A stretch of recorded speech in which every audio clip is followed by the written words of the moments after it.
হাই everyone, মই চয়নিকা নতুন এটা ভিডিঅ'লৈ আপোনালোকক আদৰণি জনাইছোঁ। আজি ভাবিলোঁ পিঁয়াজেৰে কিবা এটা বনাওঁ। এয়া দেখিছেনে, মই পিঁয়াজকেইটা গুচাই আছোঁ এনেদৰে। 3টা পিঁয়াজ লৈছোঁ, বৰ বেছিকৈ লোৱা নাই কাৰণ বেছিকৈ ল'লে এনেই ৱেষ্ট যাব যিহেতুকে কমকৈ লৈছোঁ। ইয়াতে পিঁয়াজকেইটা ধুনীয়াকৈ বাকলিখিনি গুচাই ল'ব লাগিব এনেদৰে। মই এতিয়া এইদৰে ধুনীয়াকৈ পিঁয়াজকেইটা গুচাই ল'ম গোটেইকেইটা। আজিকালি ভিডিঅ'বিলাক বনাবলৈ একদমেই মন নোযোৱা হৈছে, কাৰণ মানে কি হৈছে, যিমান বনাই আপলোড কৰি থাকিলেও দেখোন ভিউজ চিউজ নাহে। আৰু এয়া গোটেইকেইটা পিঁয়াজ ধুনীয়াকৈ গুচাই কৰি ল'লোঁ। এতিয়া ভালকৈ ধুই লৈছোঁ। ভিডিঅ'বোৰ ইমান কষ্টকৈ বনাওঁ, কিন্তু যদি ভিউজ বা ছাবস্ক্ৰাইবাৰ এনেদৰে পাওঁ তেতিয়া ভাল লাগে, কিন্তু একো নহয় যে, সেয়াই আৰু বনাবলৈ বৰ মানে এলাহে লগা হৈছে। এয়া দেখিছেনে পিঁয়াজকেইটা কেনেকৈ কাটিছোঁ। পিছফালটো কাটিব নালাগিব দেই, এনেদৰে ধুনীয়াকৈ এয়া থিয়কৈ কাটি ল'লোঁ। এতিয়া মই পঠালিকৈও কাটি দিম খিচ খিচকৈ। এটা কথা মনত ৰাখিব, যাতে একদম গুৰলৈকে নেকাটে। গুৰিলৈকে যদি কাটি দিয়ে নহয়, তেতিয়াহ'লে এই ৰেচিপিটো নহ'ব। সেয়ে এনেদৰে কাটোতে সাৱধান হ'ব লাগিব। এয়া দেখিছেনে,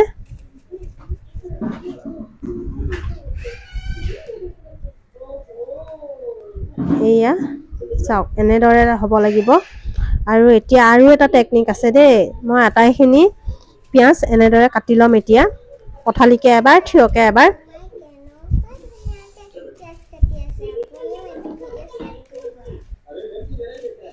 চকুত ধৰিছে যে একে ডিঙি বেকা হৈ গৈছে, দেখিছেনে, ইমান চকুত ধৰিছে, চকু পানী ওলাই গৈছে একদম। এইবিলাক ভিডিঅ' বনোৱা কিন্তু সহজ কাম নহয় দেই। এয়া দেখিছেনে, এনেদৰে মই গোটেইকেইটা কাটি ল'লোঁ। এয়া আৰু আপোনালোকে চাগে ওচৰত পানী গিলাচ আছে, দেখিছে কিয় ৰাখিছোঁ। এয়া দেখিছে, পানীখিনি এতিয়া পিঁয়াজত দি দিলোঁ। চকুত এনেকুৱা ধৰিছে, চকুকেইটা মেলি থাকিব পৰা নাই মই। এতিয়া এয়া নিমখ দিম, 1 চামুচ নিমখ দি এয়া মই ৰেষ্ট কৰিবলৈ থলোঁ। ইফালে ইয়াত লৈছোঁ মই এয়া বেচন ল'লোঁ। বেচনখিনিতো অকণমান নিমখ দিছোঁ। নিমখ দি এতিয়া বেচনখিনিও ধুনীয়াকৈ এটা মই এয়া দেখিছেনে, জিৰা অকণমান এড কৰিছোঁ, কাৰণ সোৱাদৰ কাৰণে। এইটো অপশ্যনেল হয়, আপোনালোকে এড কৰিবও পাৰে, নকৰিবও পাৰে। তাৰপিছতে অকণমান কালাৰৰ কাৰণে হালধি এড কৰিছোঁ। আৰু এতিয়া আটাইখিনি ধুনীয়াকৈ মিক্স কৰি ল'লোঁ, যাতে অকণো লাম্পছ নাথাকে। আৰু এতিয়া অকণমান পানী দি ধুনীয়াকৈ এটা বেটাৰ বনাই ল'ম। এয়া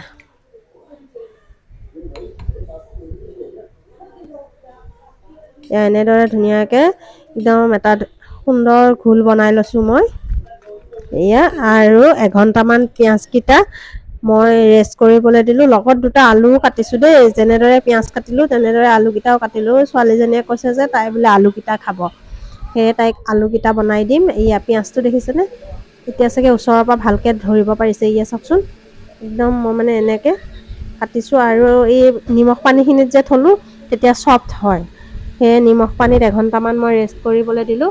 আৰু এতিয়া এটা কথা মন কৰিব, যাতে বেচনখিনি একদম চেপে চেপে সোমাই যায়, তেনেকৈ হাতৰ সহায়ত ধুনীয়াকৈ দি দিব। পিঁয়াজৰ যিবিলাক মই মানে ফুলৰ দৰে পিঁয়াজটো কৰিছোঁ না, তাৰ ভিতৰত যাতে বেচনখিনি লাগি যায়, এইটো মই এনেদৰে বহলা কৰি কৰি ধুনীয়াকৈ দি দিছোঁ। দেখিছেনে পিঁয়াজটো, যাতে ভিতৰখিনিত ধুনীয়াকৈ বেচনখিনি সোমাই যায়। এইটো